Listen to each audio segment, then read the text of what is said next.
Ladies and gentlemen, welcome to the inaugural episode of Carnage Unleashed, presented by Carnage Media. We got three people in with us tonight. My name is Clayton Scalina. We have, of course, Wade Anthony, one of the co-founders of Carnage Media, and Kev Nevick, founder of Bite Size Sports. Gentlemen, how are we doing tonight? Doing great. Fantastic, Clayton. I'm still coming down off of the enormous high from Renegade Rumble 6. So I'm very excited to talk about it and all the upcoming Carnage. Pun absolutely intended. Get used to it if you haven't heard me before. That's just the beginning, guys. Yeah, that night was epic. A lot of crazy good fights. Absolutely. A lot of wild finishes too. So Yes. much talent on this card, 100%. Absolutely. Especially with the main event too. Wait till we get to that one. Absolutely. But for those of you who may not know, SCS Renegade Rumble 6 took place at the Cube Entertainment Complex in Findlay, Ohio last Saturday, August 26th. 10 total fights on the card, covered, of course, by your friends at Carnage Media. But we'll just go ahead and we'll dive right in. So we had, like I said, we had 10 total fights. We started off the night with Sydney Leith knocking out Destiny Page in the second round. Brandon Mewhorter knocking out Max Steele in the first round. Hayden Russell beat Daniel Castro via split decision. Fabian Serrano beat Connor Smith via unanimous decision. Aaron Mock submitted Tyler Traxler in the first round. Bob Price submitted Preston Weichert in the first round. Martin Ruckschulz knocked out Hayden Jacoby in the first round for a welterweight title victory. And then we moved into 3 pro fights to end the night. Jeremy Balboa defeated Marcus Crawford via split decision. Chelsea Connor defeated Marisol Rules via unanimous decision in our co-main event. And in our main event, the mindless Hulk himself, Dylan Budka, defeated Dan Stevenson via rear naked choke in the first round. What an absolutely stacked card, guys. I had so much fun commentating this with Marcelino Rengel, Street Jesus himself, and of Yes. course, Kev Nevick and Quentin Richards. Make sure to go check that out on all of our social media platforms at Carnage Media. But we'll go ahead and start with you, Wade. Who was your fight of the night? What fight stuck out to you the most? What fight? Probably I would have to go with the co-main event, Chelsea. Chelsea stood out. There's at one point she just picked her up and dropped her midair and stepped back and then just told her to get up. That was just like crazy. Like I'm the cameraman looking down at this as it's going on, trying not to say anything or make any noise because I also have the mic on me. So it was kind of crazy. And yeah, that was just like a crazy, awesome moment to watch, especially ringside. 100%. That was my fight of the night too. That just entertaining from start to finish, nonstop action. Chelsea was very active the entire time, and she got a well-deserved unanimous decision there for sure. Oh, absolutely. Absolutely. She moved really well. I was kind of nervous at first because the other girl too, she came in with a lot of energy. I was sitting there, had the camera on her, she walked in and she's like screaming, and like getting hyped up, and I'm like, okay, this is gonna be a great fight. And it did turn out to be one of the. Did you see, speaking of Marisol and that intensity, did you see how, and I didn't see many other fighters do that night. When Chelsea was being announced, before the music played, before she came out, Marisol was standing in the doorway, kind of hopping back and forth, just like she wanted to be the first one to make eye contact with Chelsea when she walked out. It was, I did forget about that. I was very impressed by that. I think I said in the commentary, like, listen, I don't expect either of these ladies to be intimidated, but I like it as an intimidation tactic, just to kind of be there. Like, I'm going to be the first thing you see when you walk in the cage. But no, I was equally impressed by what I couldn't help but call as a power bomb during that fight. All right, listen, my years of wrestling fanhood couldn't allow me to not recognize that for what it was. But no, absolute great fight. That co-main event was well worth the wait. I mean, with finish after finish in this card, it was just really tough to pick one, but that one's right up there for sure. Oh, for sure.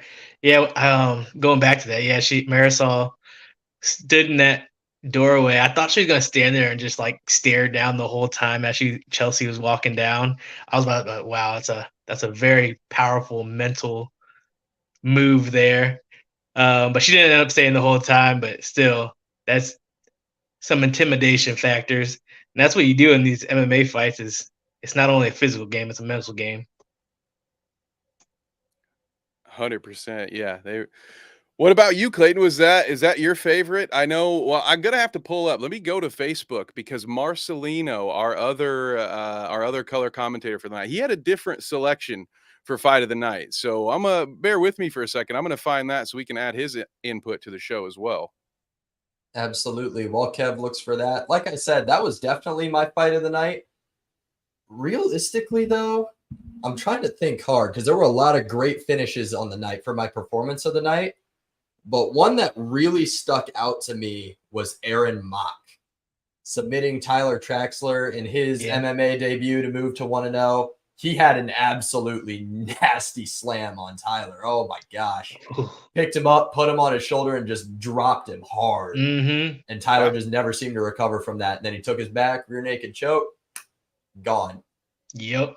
That was my introduction to the show. So a little behind baseball here. For those of you who don't know, I was officiating a wedding beforehand. So I am booking it to get to the event so I can at least, cover most of, hopefully most of the main card. At the very least, I want to be there for the 3 pros, the co-main. And I get there and I can't really see what's going on because I'm trying to get myself set up, but I can hear it. And yeah, that fight, it was a crowd pleaser for sure. And I could hear that slam from our perch up there in the rafters. But I was able to find Lino's fight of the night. He gave his fight of the night to Hayden Russell. Wade, what do you think about that one? Hayden Russell. Trying to think back to that one. Yes. Yeah, that was a pretty good fight. That was a TKO, wasn't it? That was a split decision. That was split the third decision. Fight. Okay. Oh, you know who I was thinking of? I was thinking of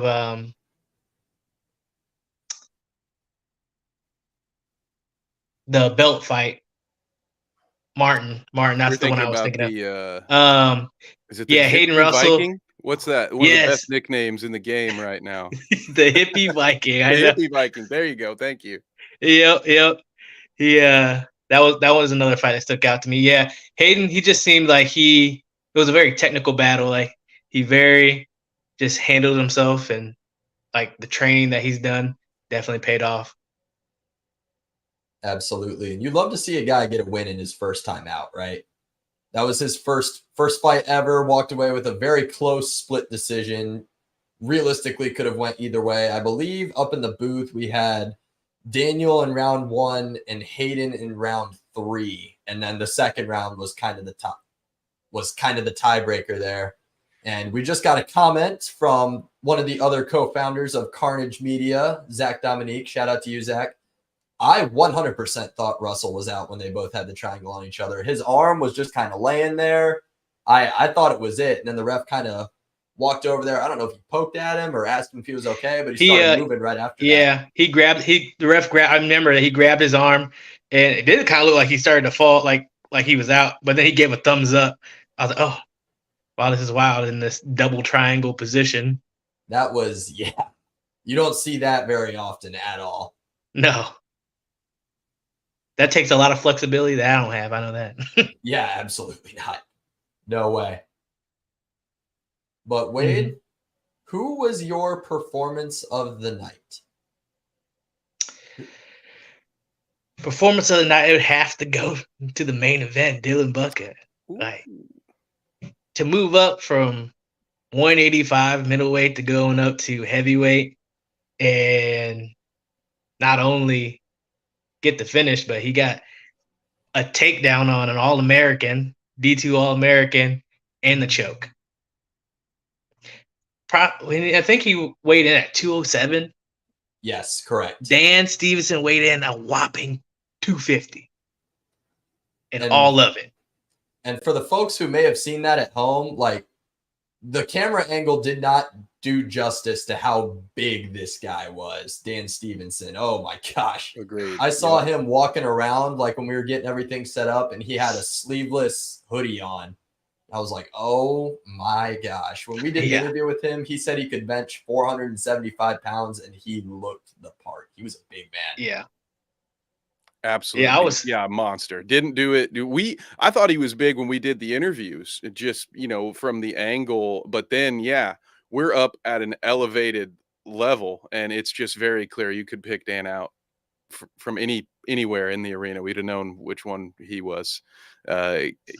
Crazy how big that guy was and how strong he was. So I'm going to just echo that sentiment right now while we're talking about it and say that's got to be my performance of the night as well. And I have a feeling we're going to talk about it later on in the show a little bit more. We're going to be spending some time talking about Dylan. Absolutely. What about you, Clayton? Is that the same for you, or did you have a different person in mind for performance of the night? I think overall I would give a co-performance of the night. Obviously, Dylan got a short notice win over a guy who was just absolutely massive. And then Aaron Mock. Those two were definitely my performances of the night. Both secured the win via rear naked choke. Got the job done in the first round. They were both in the first round. Have you guys seen and in future episodes, I will have these edits so I can pull it up. But did you guys see the great cage side angle of the final seconds of Dylan's rear naked choke submission? I did. Oh my gosh. I tell you what, one of the things I love about Dylan, he has that showmanship, and he just happened to see that the camera was on him, and it was timed just so well. It was like right as he was being told, right as he was getting the tap, he just kind of cracks this like half-second smile, and it's been blowing up on social media today and over the weekend. So I thought that was hilarious. Yeah. Make sure to go check out The Mindless Hulk on all your social media platforms and get a good look at that video. Two of my friends from Hot Take Sports were there, one of my other co-hosts, and then his brother that he brought with him. So I brought them backstage to meet Dylan. And while we were in line, Drake Jimenez, his manager, who is the founder of Holy Hill Media, shout out to you, Drake, showed us the clip that he was working on before it was released. And that was just, oh my gosh. If you want, one of the things I really love about the fight business is it's not just fighting, it's also a little bit of showmanship. Mm-hmm. That is how you get into the UFC right there. A little video like that, right as you're submitting a gigantic beast of a man and just staring right into the camera, that's how you get a UFC contract right there. Yeah. And that's what kudos to the UFC, because they have made it into a business where it's marketable to these fans and they give them what they want and pair these fighters up great to just go in there and freaking perform and fight, and kind of like brings you that energy of like gladiators going into a ring and just leaving it all out there. And that's what the UFC does. And Dylan does that perfectly in the sense of he's a character. If you ever met Dylan, he's a great character, bubbly, like outgoing, and he can market himself and and talk the talk and walk the walk. So, and that's what the UFC likes. So that's been part of like why wrestling died in comparison, because now once UFC, boxing had it in the 90s, you had guys like Don King who would do the talking for some of their fighters, but you had these promoters, they knew what to say, they knew how to say it. Mike Tyson himself, I mean, I remember at one point him getting asked by an interviewer, he said something like, I'm going to eat the guy's heart out. And the guy goes, what about his wife and family? And Mike Tyson in his classic voice just said, I just thought they'd die of grief. And it's just like, so they used to have that. And when UFC got it, when they got the Connors, when they got those guys that have, now Connor maybe has lost some of that touch over the years, but he at one point was the best mic man probably in all the businesses. No one could promote a fight like him. And once you could get those larger than life characters in fights that everyone knew wasn't scripted, it's like, oh, these are real fights and someone might really get their arm broken. or get busted up, it was like, oh well, what is the WWE going to do now? Because now you've got the characters in here being larger than life. And yeah, I agree with you guys. I think that's where Dylan has a real leg up. He's got a lot of personality to add to the skill set that he has. Mm-hmm. At least we do have some wrestling fans in here. Thank you, Dev. And shout out to our Clout Route podcast. There we go. Hey. It's right there. UFC has the real story behind the fight, and the fights are a chef's kiss. I agree. I guess I have to. I'll mute myself, guys. I got sent something in our Discord that I need to pull up. So yeah. Another thing that the UFC does a really good job of, and this is another reason why MMA has overtaken boxing too, we see the fights we want to see. Boxing has such a hard time at making those big fights. Like, for a great example, that is Spence Crawford. That was together, and then it fell apart, together, and it fell apart for like 5 years, and we finally got it last month. Whereas in the UFC, like, because it's one company, it's so much easier to make those big fights. Like Brock Lesnar, Connor, those guys can pretty much fight anybody the UFC wants them to, and it'll make a ton of money no matter what. Yep. That's the beauty of it with the UFC. It's that one company, and they're reaching out to these fighters and that are signed contracts. And unlike boxing, you got different promotions, and they're all wanting a certain thing, and it just never happens. And it kind of sucks. Yeah, it does. Hey, speaking of finally having it, guys, I just uploaded this clip from Discord. So shout out to Zach over there. And also, I will get an invite added into the comment section here in a moment, where you can join us on our Discord and be the first one to find out about when our fight cards are locked in, and get some inside information, and hang out with the crew and hang out with some of the fighters from Carnage Media pay-per-view. So here we go, guys.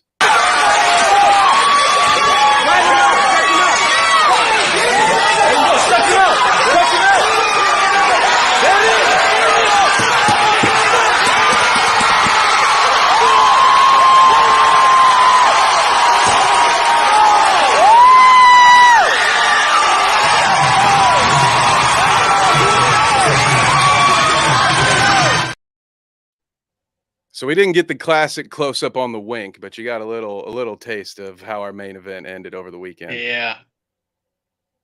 Man, that gave you chills, like, just watching it, like the intensity of that moment. Everybody, that building was shaking. Everyone on their feet. The hometown guy got the job done. There's no better feeling than that. Yes. They were, and the crowd was primed for it. Yeah, and Pity was there too, our producer. Shout out. Hey, I will do a shameless plug for him as well. You can see right there on the screen, that's his YouTube channel, PityX_X. But he also is on Twitch. If I am remembering correctly, I think they've been doing some Apex customs lately. So Pity, feel free, man, self-promote. Fire your Discord link in the comment section if you would like, and I will make sure that our producer doesn't block you, okay? I'll talk to the guy. That's awesome. Yeah. Another fight that I wanted to highlight too was that Martin versus Hayden.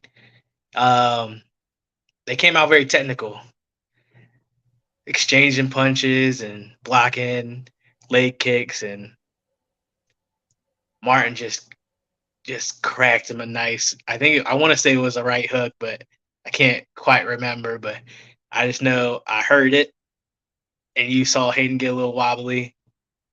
And kudos to Hayden, because he was tough, because he stuck it out for a solid 30 seconds before Hayden just finished it off. But that's another fight that really stuck out to me.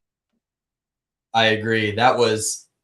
There weren't a whole lot of like individual punches that we could hear throughout the night with how far away we were, but that one we heard. It was it almost sounded like a bone in his head broke or something like that. Just a super loud, and you knew that one was thrown with bad intentions. That was an outstanding end to that fight.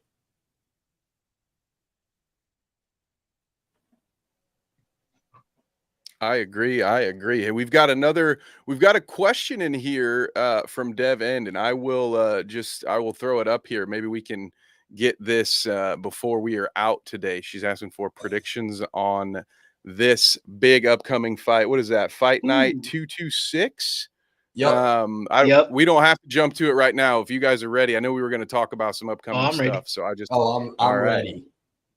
Let's Wade, do you it. wanna Thank you, start? Dev, for the question. I think this is going to be a beautiful. This is fireworks in the making. You got Gane, who's a big guy that's technical, moves like a middleweight, and then Spivak, it's just got so much power in him, and it's gonna be interesting. I agree 100%. Gon's obviously got that very technical kickboxing background. And Sergey Spivak is just kind of a human wrecking ball. And when the big boys meet in the main event, it's not going 5 rounds. There's no way. But my official prediction for this weekend, Sergey Spivak KO round 1. I think he'll catch Gon. We've seen it happen before. John Jones caught him in a choke. This will be a little bit different, but I think that Spivak puts him away round 1. He's too powerful. I wowould argue since Ngannou's left the UFC, he might be the most powerful puncher in the UFC. The only guy next to him would be Tom Aspinall.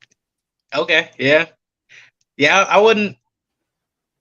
I don't think I'll fight you on that. He's got so much power, and I was gonna say the first. I think Gon can outlast the first, but I was gonna say late second round. Late second round. All right, fine. I'll do it. I'll bite. I'll take Gon. Is it, am I pronouncing it wrong though? Is it Gane? Gon? Hey. I guess it's sure. He's depends. French. He is French. Yeah. Well, then I'm gonna get it when my family finds out about this. I'm the one who's telling you guys how to pronounce it. Yikes! All right, yeah. See, Dev, I'm alone here. Dev is with you, and I think that'll be fun. So we'll check that out. We'll be previewing some other fight nights as well. She says, "Thank you. We appreciate you, Dev. Keep the questions coming. I will." Take this moment again to let you know, yes, Pity, we are live all over the place right now. We're on Facebook, Twitch, YouTube, Twitter, everywhere but Twitter. I can see you wherever you leave a comment. So we want to hear from you. We want to interact with you. Apparently, there's another clip that I've been sent. So I'm going to go make sure it is appropriate for the show, guys. So give me of these tangents. Clayton, what are some other fights, UFC fights coming up that you are really looking forward to? Definitely Sean Strickland versus Israel Adesanya. That press conference is going to be a train wreck. Sean Strickland's, if you guys are ever bored at work one day, just Google Sean Strickland press conference. You will hear the wildest stuff that anybody could come up with. He just says it like it's a regular conversation. And then of course Izzy's mic skills are pretty close to unmatched these days, and he can back it up with his skill too. I'm excited. 100%. Oh yeah, that's gonna be a great one. Yeah, Strickland, he's got a mouth on him. He'll surprise you with what he says every time because he'll come up with something. Did you listen to his episode of the JRE on Joe? I might have. I think I saw a clip. Was Strickland on that, or was that Strickland? Yeah. I saw a little clip of it. Once again, ladies and gentlemen, listen to that on your commute, at work, whatever. It's well worth the listen. Indeed, he is a wild child. Yes, he is. But Wade, how do you see that one going down? Strickland doesn't really kick a whole lot, but his distance management is really good. He spars a lot. So how do you see that one going down? He's got some good cardio on him. I see him primarily more as a boxer. To me, I think this is going to be easy work for Israel because Strickland tends to stand straight up a lot and box, and he does eat some to take some to give some back. But he's so technical that I think he's just going to just piece them apart. I honestly think it's going to be probably second to third round finish for Izzy. That's fair. And I agree with literally everything you said. But in the name of Carnage Media, it's in our name. Think about how wild the MMA landscape would be with Sean Strickland holding a belt. Sean O'Malley, Sean Strickland holding belts at the exact same time. That would shake it up. That would shake the world up with that. And because of that, I have to pick Sean Strickland. I know every disadvantage he's at. I get it. Oh, but my inner me is just like, wow, think about how funny it would be if him and Sean had a belt at the same time. Yeah. So I got to go with Strickland, and I'm going to go, maybe he'll get lucky and catch him in the second round. So that's what we're going with. I mean, he has the power to do it. I just really don't like Strickland. I really don't like Strickland. That's very fair. He doesn't exactly paint himself in the best picture. No, he definitely embraces that villain role and that, and he has no shame about it. No. The last time I doubted Izzy, he won and then went on a 1.5-minute rant about how you can manifest anything in life. So I'm not betting against him anymore. All right. I still have that clip saved on my phone. I play it on my bad days. I play it right after that clip of Rocky yelling at his adult child in the sequel movie. You know, you're better than that. You know, that's me. That's a good one.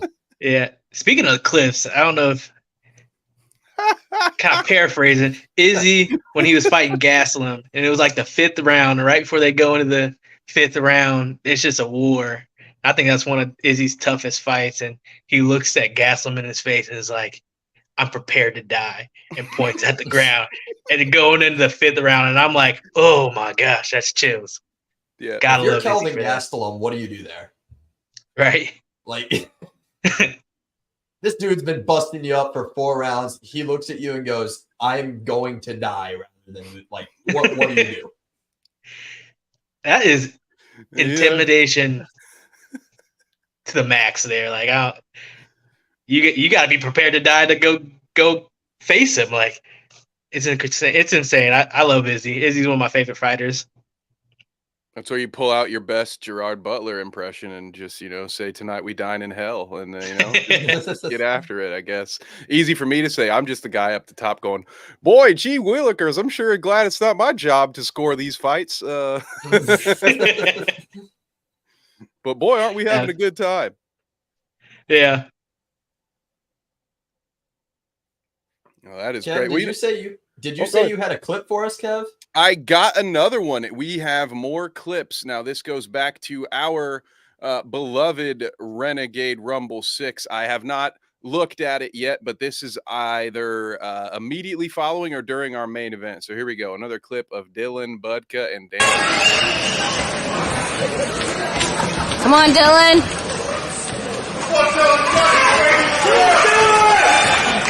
Control distance. Stand up. You don't want that! Yes, sir. Yes, sir.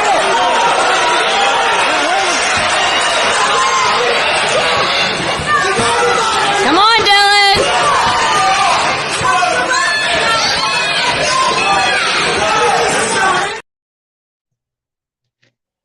That was just a nasty body shot there. Oh, yeah, I was going to say, I didn't catch that before. No, we caught it upstairs. That one slipped my mind too. Yeah, that was the first one, I think, when you're like, okay, because going in, you see the size difference. You can't help but think, right? All right, Dylan is going to have to use his speed. He's going to have to move around this guy. Then you see a left body hook that gets that kind of a reaction. And it's not, okay, if it was, Nate Diaz or somebody that I've seen fight and try to do fake, try to feign people in, maybe.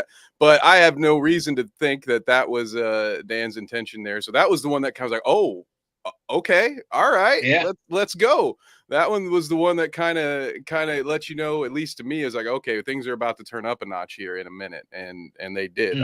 I don't think it was even a minute after that the fight was over, but yeah, and that's good management on Dylan's part, because you see that kind of reaction, you get to rushing in, and then bad things can happen with that.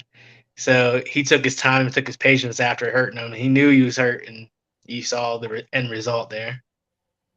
And we do have to give the shout out to Alyssa Huffman, our wonderful photographer who got that footage. I apologize. Actually, you can beat Zach up about that one. All right. He's, I can only trust my sources. And when they don't give me their original sources, I'm just up here looking like a thief.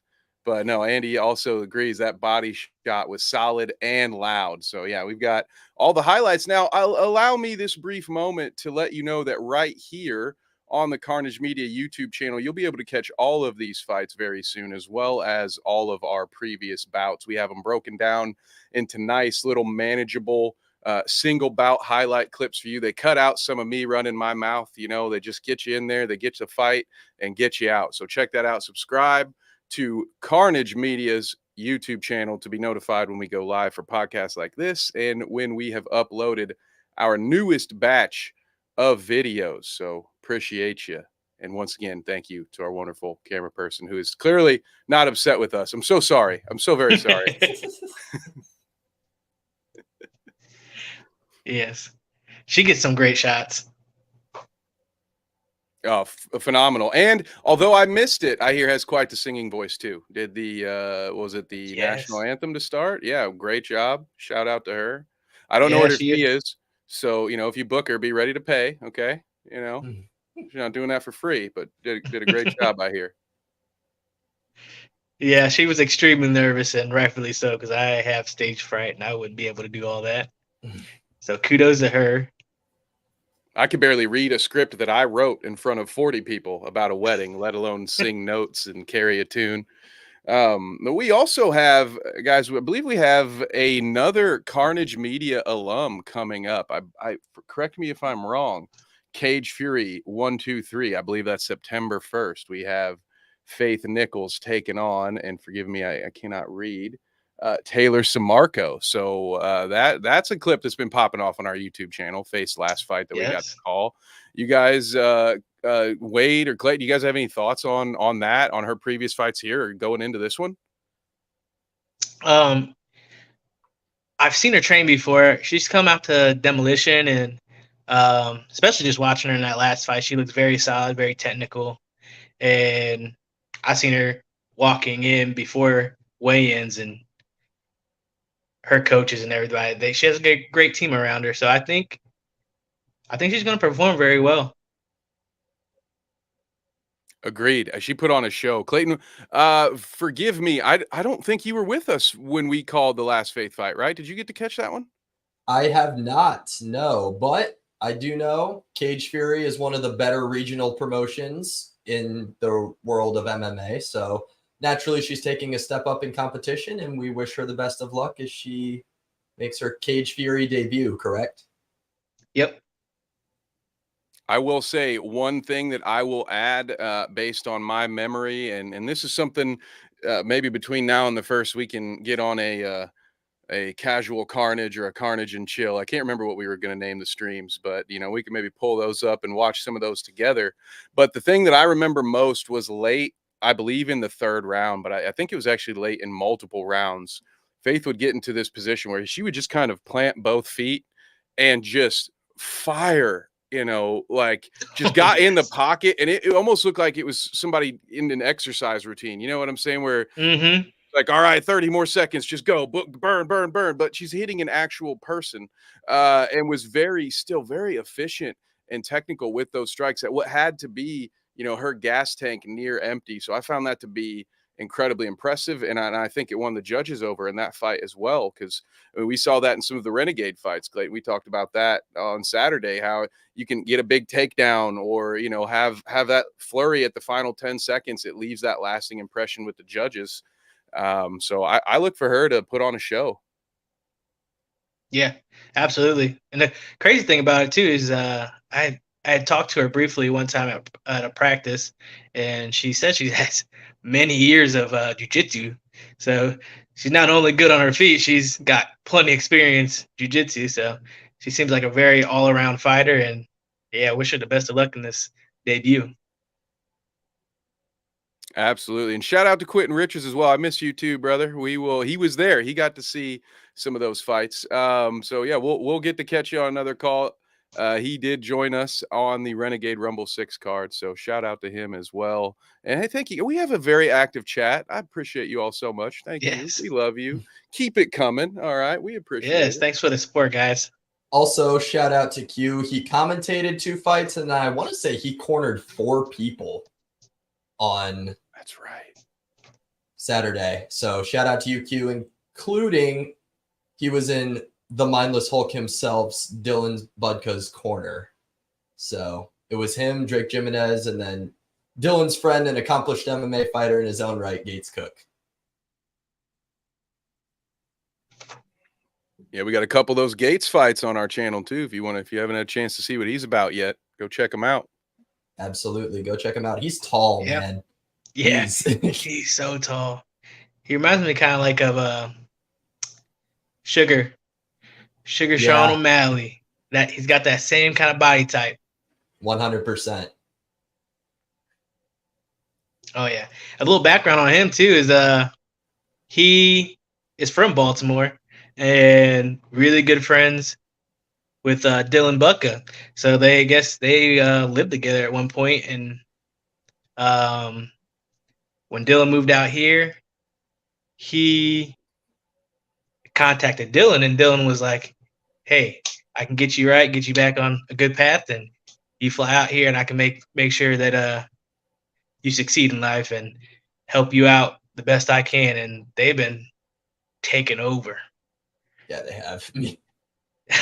Oh yeah. So It's been impressive. I honestly don't think he's had very much like official training. I think it's maybe a year, less than a year, and he got into the ring right away. Damn. And I think he's 2-0 in MMA now. 2-0 in MMA and 2-1 in boxing already too. Yeah. So he got in and just he's in it to win it, and they're both taking over, and he's got a great mentor behind him too. So for sure. And speaking of boxing, little shameless plug here. Carnage Media is staying active with Resurrection Fight Series coming up on September 9th in Defiance, Ohio. Promoted by none other than Street Jesus himself, Marcelino Rengal. Wade, do you want to dive into that card a little bit? Right now it's getting built, so, and I'm kind of excited about it. I think this will be his first card, and it looks like it's gonna be a lot of great fights. I don't know the whole lineup yet, but he's in the world of the fighting world, so he's good. He knows the matchups very well, so he's gonna put on great fights.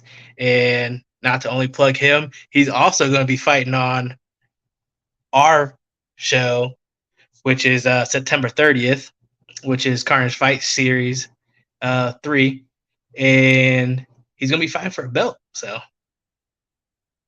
he's going to be putting on a show and putting on a show.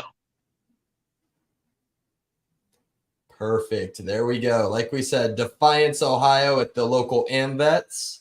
Doors at 3 o'clock, first bell at 4. Make sure to get your tickets, but if you can't be there, make sure to look out on all of our social medias for a QR code, the official QR code of Carnage Media. Scan that QR code and get yourself a good pay-per-view. And accept no substitutes. We should just address this really quickly while we have some of you here. 100%. There are a lot of people sending shady links. Even in a post that I made on Saturday that specifically said it was sharing our QR code saying, don't look for any, don't accept any shady links. I had multiple people commenting in there with shady links. So generally speaking, unless you see one of our names attached to it or Zach's name, if the fighters themselves you can trust, but generally speaking, you just want to trust the link that comes from Carnage Media. And I would also ask those of you out there that do a great job of helping us and promoting us and sharing that stuff, when you can, just share our post too, because unfortunately some people did get duped last time because someone ran a very authentic looking scam. It even tricked some of us on the team into thinking it was a genuine page. And we really don't want to see that happen to any of you again. So, we're going to do our best to tighten that up on our end. And we report these posts immediately as soon as they come in. But if you can just help us out, those of you who enjoy what we do, and just share our posts out to social media, so that way we can make sure everyone gets to watch the fights and no one gets scammed out of their money. And also, yes, no combat sports, whatever that was, whatever Well that said, shiesty Alyssa. little page was. Yeah, we appreciate you.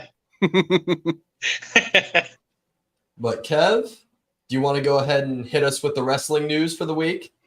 Ooh, I wish I had a soundbite for this. Bumpa-ta-pome, the Wrestling Minute, brought to you in part by Bite Size Sports. Listen, if you are a nerd for this stuff, let me know, because I am very much contemplating doing a 30-minute a week wrestling-only podcast. So let me know if that's something you're interested in. But all I want to talk about as it pertains to this group is the AEW All-In event that was live at Wembley Stadium Sunday at about 1 p.m. Eastern, guys. They had over 81,000 people in that building to watch a wrestling event. It was notably kicked off by former MMA Tin Can one Charles Montgomery Punk, a great guy. Well, not everybody agrees he's a great guy, but yeah, no ill will towards him. So forgive the tin can joke, guys. Listen, he's retired, so I feel safe to say that, but I would never. That was rude of me. I probably shouldn't have done that. But CM Punk gets a lot of slack for not being a real fighter, but that was the only person really with any MMA draw to it. But it was pretty incredible. First time that big of a crowd, really, well, first time ever, but it's been a long time since they've had an event like that at Wembley. I didn't love everything about the event, but overall it wasn't as bad as I was honestly afraid that it might be. So, score some points for AEW. I don't normally watch a lot of that programming, but it felt like the kind of event you just don't miss, because you weren't sure if it would ever happen again. And I thought, generally speaking, they did a good job, although in classic Tony Khan style, they did overbook some things. But I had a good time watching it, and I'll look forward to bugging you guys about more boring wrestling stuff later. Oh, it looks like I got some more friends in here. Look at this. Hi, Poland. That has been the Wrestling Minute, brought to you by Bite Size Sports, and also my friends at the Clout Route, since they have somehow found our stream. And I love that you are here. Hello. Thank you. Kev, I'll indulge you a little bit on this and expand a little bit. I don't know any of the new generation of wrestlers, but I did watch back in the day WWF, WCW, and I just want to see, what was who's your favorite? Oh, okay. So, funnily enough, WWF was sort of prohibited in my household, and I think that might have just been because my family didn't bother to pay attention to what was going on WCW's television. They just assumed that because they didn't have people doing the suck it, that it was more family friendly, which was not the case. They had literal gang warfare going on in 1998 in WCW. But my favorite wrestler growing up was Sting. I had one of those little you remember those little dolls they had that you could beat them up, and they had like a Oh yeah, in them? Yeah. So I had one of those for Sting, and probably the Ultimate Warrior. So Sting was my personal favorite. I like Austin 316 HBK here, because he's got both of them in his name. You could go Stone Cold, you could go HBK. Ooh, Shawn Michaels, The Rock. I don't think you could go wrong. Zach's with our boy Sting here. I don't know. What about you, Wade? Who's your favorite? See, I was torn. It was like, it started off The Rock, and then Stone Cold, and them got into it, and I was like, I like them both. So, and I loved it when they did their cage match, and I watched that live with my mom. It was like kind of our little thing back in the day. So either one of them, probably lean more towards Steve Austin, because he was just a badass. Yeah, we got a junkyard dog in the mix. Hey, I feel like Kurt Angle has to at least be mentioned in this conversation, in my opinion. Fantastic. Got better over time with the mic work, but yeah, He was don't let him lie. I like this. Zach says your favorite wrestler is Laparca. See, I am so happy here, guys. Listen, I thought the wrestling minute would be a quick little throwaway where I'd have to quickly get on stage and get off, but I'm glad to see we have a few more wrestling fans in here than maybe I originally anticipated. Don't worry, folks. I will keep the wrestling minute as part of the programming, but it looks like I might have to follow up on my Markomania podcast after all. So there we go. We got Goldberg in the mix. Oh, all right. Yeah. He was a good he was a good character, but maybe if he had learned to work a little better, we'd have had a few more years of Bret Hart. But I'm not here to talk about that. Okay. Goldberg should have been a shoot fighter with the kicks like that. Goldberg can't wrestle. I love it. That is fantastic. Well, yeah, that's it for me on the wrestling side of things, guys. I appreciate you humoring me. And again, thank you guys in the chat for having some fun with me there. Absolutely. What else we got? I can pull up at least our Carnage fight series. We got a couple. Speaking of Lino, here we go. We got that. We mentioned this earlier. So let's get the QR code on the screen there for you guys. Wade, do you want to tell them a little bit more about Carnage fight series? Because we're doing something very different this time. And I think it's probably better for someone like you to explain it. Absolutely. So Carnage Fight Series 3 is going to be probably the platform that we're going to be going with. And it's going to be tournament style. So we're going to start off with 145 and 155 pound tournament. So it's going to be, we're shooting for an 8-man tournament, and they're going to fight on one card and they're going to progress as they win to the next card. And then we're going to crown a winner. And so you got to stay tuned for all the cards if you want to watch. Obviously, we're going to be streaming on Carnage Media. It's September 30th. It kicks off this 145 and 155 pound tournament. And we'll have other future bouts on there. We got a heavyweight bout. I know that. With actually, shout out to Tom. Tom's one of our crewmen that he's jumping on this card, and he's going to be fighting his very first fight ever. Oh, let's go. Okay. All right. You guys are going to eventually make all of us fight, aren't you? I just keep waiting. I keep waiting to get that tap on the shoulder where it's like, hey, Kev, actually, one day I'm going to show up and be like, why are there 3 commentary guys here? And, Clayton's just going to not make eye contact with me. He won't be able to look at me and be like, yeah, I have no idea. Yeah, I got to go to the bathroom. Have fun. Yeah.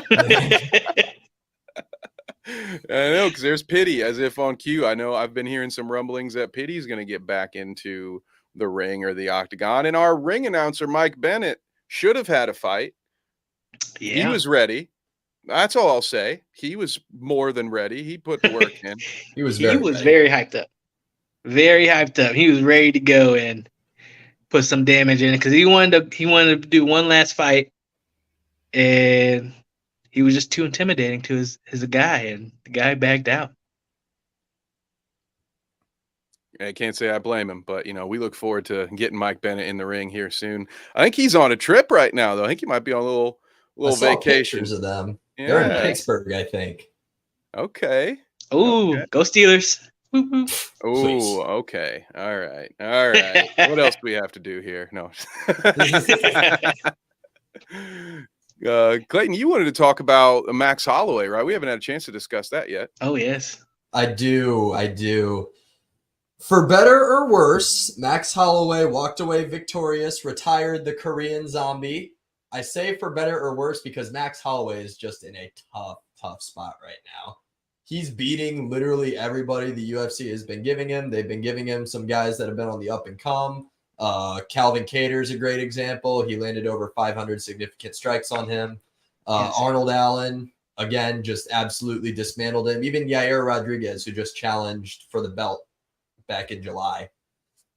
And he just cannot beat Volkanovski. He's 0-3, lost the belt to him the first time, split decision for the second one. Again, another L, very close fight there. And then just got dominated in his most recent showing against him. So it's just hard to put him anywhere in the featherweight division. You know what I mean? He's too big to cut down to bantamweight, so he's basically either have to keep fighting contenders and just pray that either Volk gets beat or he gets a fourth crack at a guy he hasn't beat yet, or he moves up to lightweight. So he's just in a tough spot. I love the guy. I love seeing him win. He's one of my favorite fighters. He's a great person, always entertaining, but man, it makes me sad how bad of a spot he's in right now. Yeah, it makes me sad too. He's my favorite fighter, and I was watching the post-fight interviews, and I like what he said. He's not calling out anybody. He knows that Dana doesn't want to put him in another fight with Volk, because that's not what the fans want.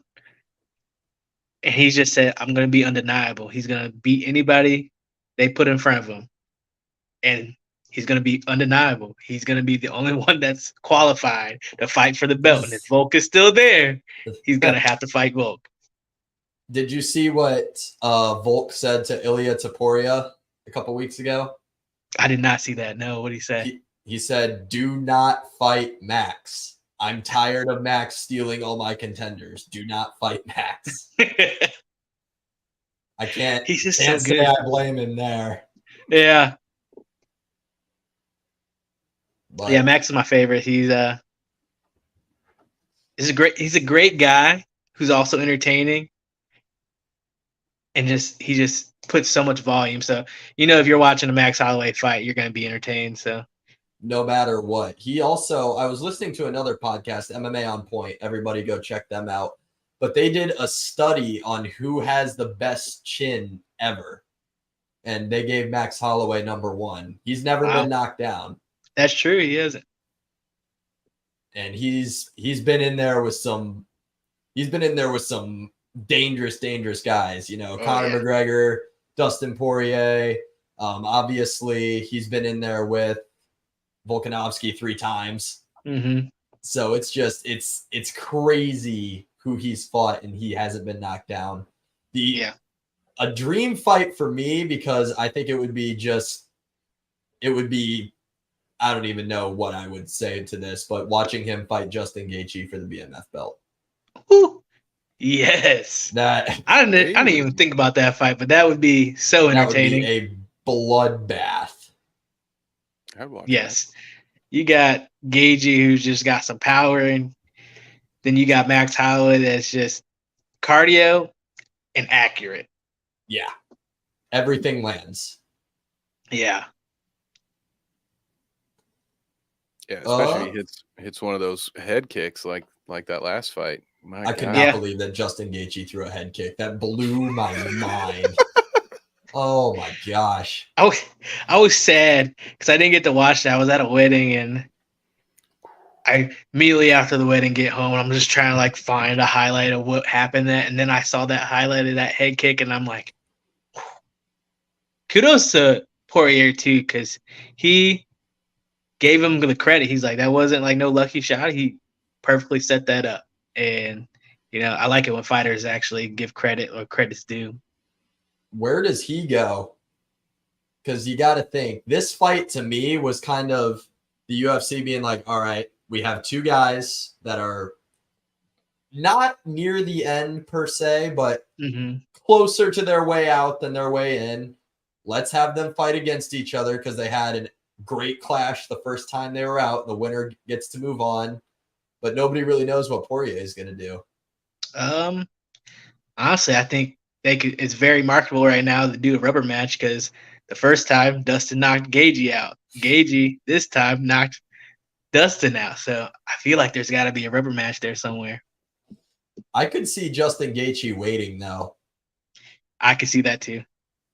I know he wants that last run at a UFC belt, so he might just put that off just to try to get that next title shot. Like Justin Gaethje said after his last fight with Rafael Fiziev before the Poirier fight, I'm 30, I think he's 34 now. I'm not going to be here forever. And like with his style, like he's taking so much damage and it's just. The crazy thing is he doesn't have to take all that damage. He's a very qualified and credentialed wrestler. So, but he just he likes to stand and bang because he likes to entertain his fans and he likes to be exciting. So kudos to him because he's taking damage and giving even more damage. Absolutely. I would argue because he has more post-fight bonuses than he has fights. It's kind of hard to argue that he's not the most entertaining fighter in MMA. Exactly. Like, this is just like Max Holloway. Like, he's another fighter that, if you're watching, it's going to be exciting. It's not going to be this boring match. Kind of like, I forgot what the fight was. It was 205. It was the Russian and the Polish power. Oh, Jan Blachowicz versus Mohamed Ankalaev. Yes. Or Magomed, however the heck you say his name. Yeah. That one was kind of a letdown for me. I was thinking that was going to be a banger, and that didn't turn out. That division is such a train wreck right now. It is. Nobody can stay champ. No. John Jones left and it just fell apart. Yep. Oh, speaking of John Jones, Stipe, whew, I can't wait for that fight. That fight's just 5 years too late. You know what I mean? It is 5 years too late, I think. But I'm still excited about it. I think it can be entertaining, hopefully, if Stipe can keep his chin. Yeah, he's just going to have – this is a vague answer, obviously, but he's just got to figure it out. Yeah. You know what I mean? Nobody's solved the John Jones riddle yet. Nobody. So we'll see. Cleveland's finest can get it done. Yeah. There's a lot of good fights coming up. This is a great time to be a fan, man. Yeah. There's still a lot of like Connor's still around, obviously. Oh, we got a question real quick from Zach Dominique. Speaking of John Jones, who do we have?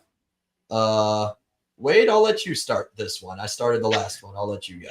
Yeah, as much as I love Stipe, and I would love to see Stipe beat John Jones and just shock the world, I gotta go with John Jones, even though I don't think his character is always the best, but you can't deny his skills. Very polite way for you to put that, Wade. I will say, no, despite how much I hate John Jones, and would love to see him get his comeuppance. I can't imagine it. It's one of those things I'll have to see to believe, right? It's just sort of, I don't know, maybe I've been ruined by all those years of betting against the likes of a Tom Brady or a LeBron James that normally once you see guys that get to a certain level, and you keep thinking this guy will knock him down, that guy will knock him down. One of the biggest what ifs, biggest disappointments for me as a fan of this sport was that whole saga between Jones and Cormier with the different reasons the fights would get canceled and stuff like that. So, but that being said, I'll have to see it to believe it. So give me Jones. Yeah. Oh, man, this one hurts. I'm a Cleveland sports fan, like I said a little bit ago, and I cannot force myself to pick against John Jones. He's so good everywhere. Junior college wrestling All-American, stand up almost second to none. Scratching people in the eyes, but getting away with it. Yeah. Sorry. I had to plug it. The disdain. No, he's great. I don't want to undercut his greatness, but I gotta. I He, like Sean Strickland, did a great job at making himself unlikable. Yes. So I love Stipe. I hope that he can pull off a Matt Serra level type of upset, but come on, man. There's no way. Yeah. I don't see it either. No. Yeah. Sorry, Zach. Unless you were hoping for a bobblehead segment about John Jones, we might have disappointed you there. But nope, where no one's ready to take that hot take, you know. I gave my hot take for the day. I already picked Sean Strickland to beat Izzy. Yeah, you gotta pick your battles out here. Yeah. Oh, okay. Zach has a follow-up for you guys. Do you think there's a strength advantage, though? I don't. I No. think that John will come in bigger. Stipe only weighs like what, 235? Yeah, I think he 240. I think on average 230, 235. I will say his advantage is I would give him the slight edge with stamina. Yeah. Because John fought at light heavyweight, so he's naturally used to not having as much on his frame.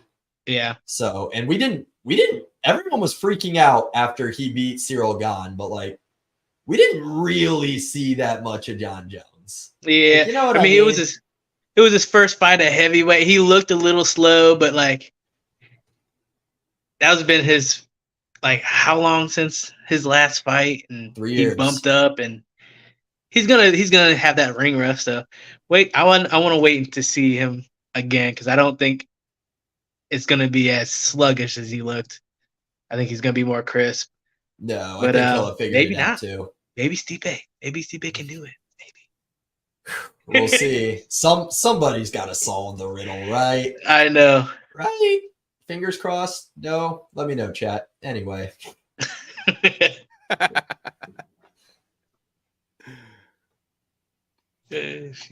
Well, what else do we have? Did we cover everything on the docket, fellas? I don't know. Are there upcoming UFC cards or fight nights that we haven't covered? As I watch the scroll on the bottom, I believe we've covered it all. I want to say a quick thank you to everyone who's been hanging out in the comment section and in the chat. You guys have been great, keeping the show going, giving us a bunch of extra stuff to talk about today. I was not certain that we would even hit the hour mark, and we've zoomed right past it. So appreciation to all of you. This has been a great turnout for a first episode.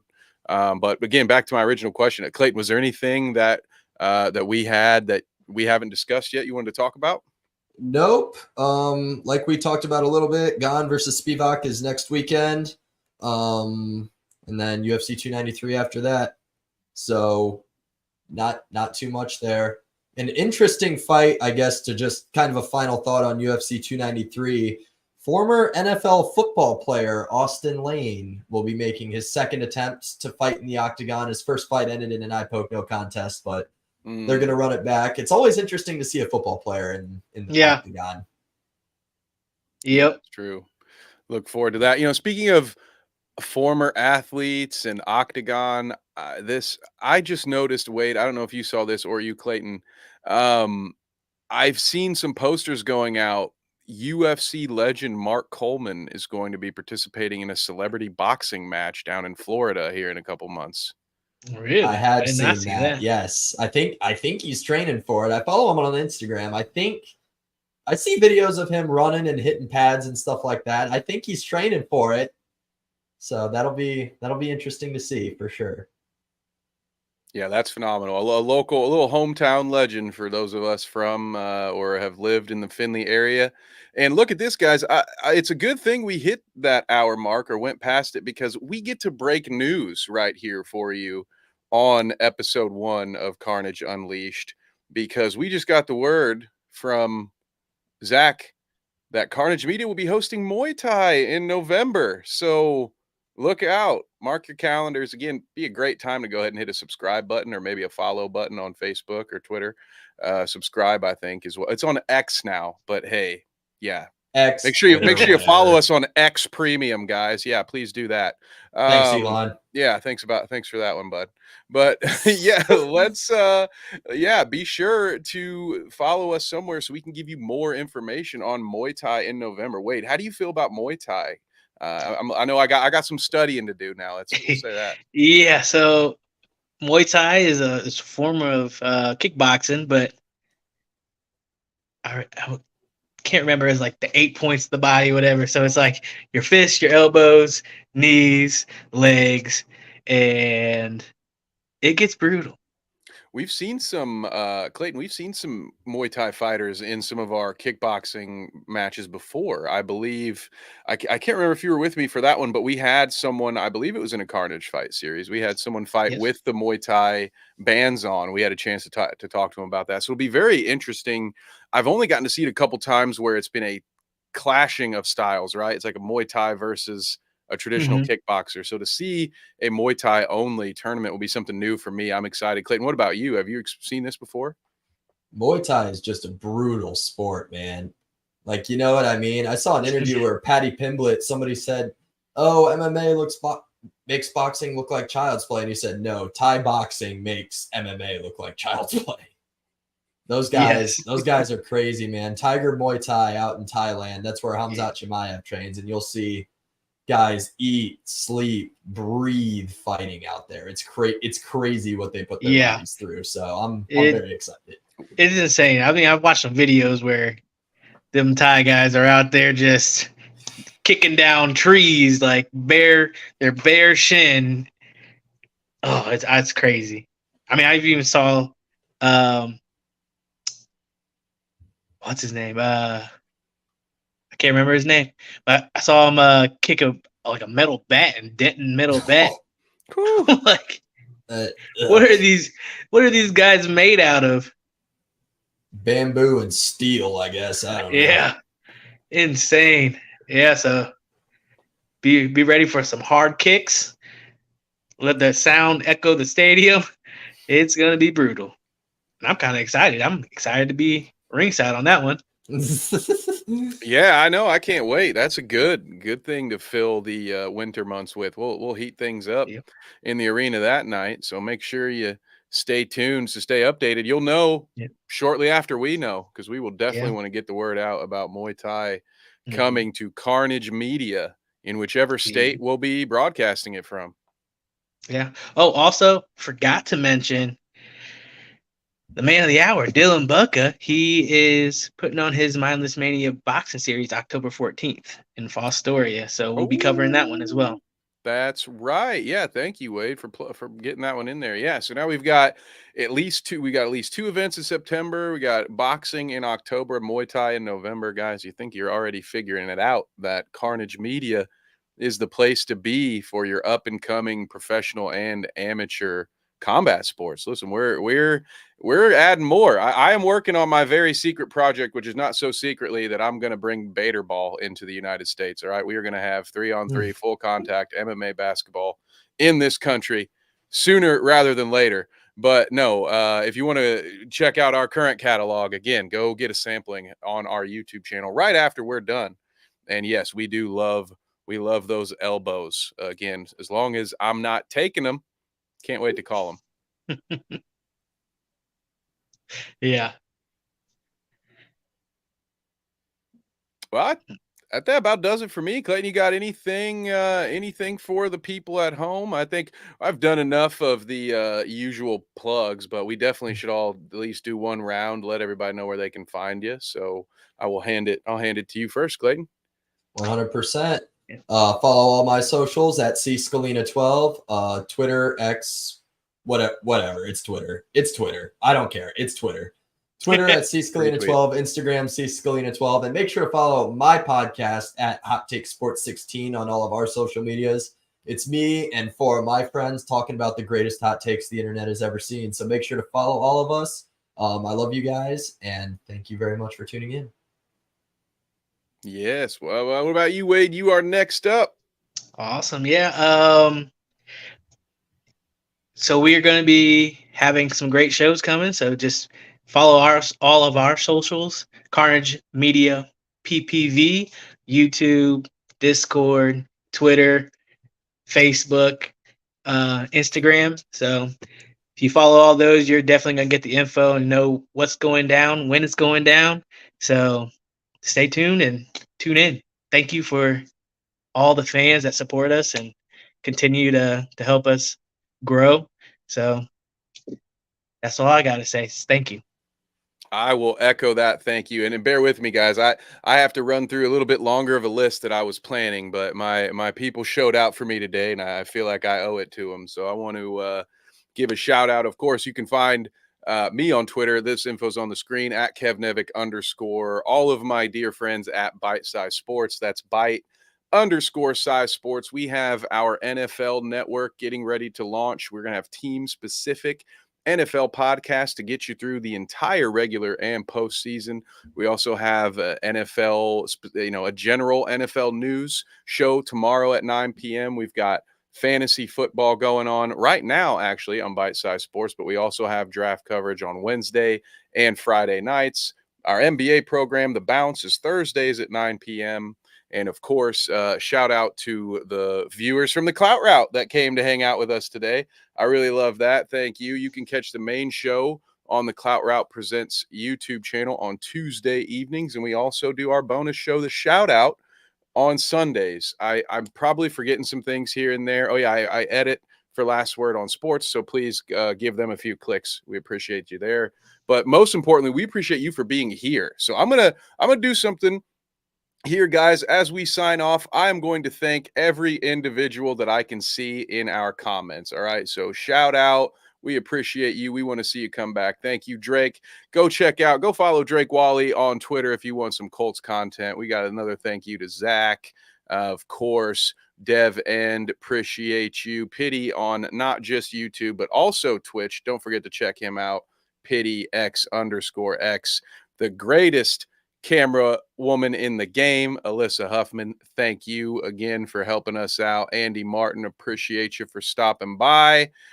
Austin 316 HBK. Listen, I think we got a bunch of things in common. We appreciate you for hanging out with us. Quentin Richards, once again, much appreciated, brother. We can't wait to call your fight and have you call more fights with us. And let me make sure I don't miss. Oh, yeah, Poland Spring. I mean, just the greatest water that has ever been put into a plastic bottle. All right. So Poland Spring, not officially sponsored, but all right. Thank you, Poland. Let's see. Caleb Clark. Thank you, Caleb Clark. Big HBK fan. We love to see it. I'm scrolling down here. I don't want to miss anybody. I think we got to everyone.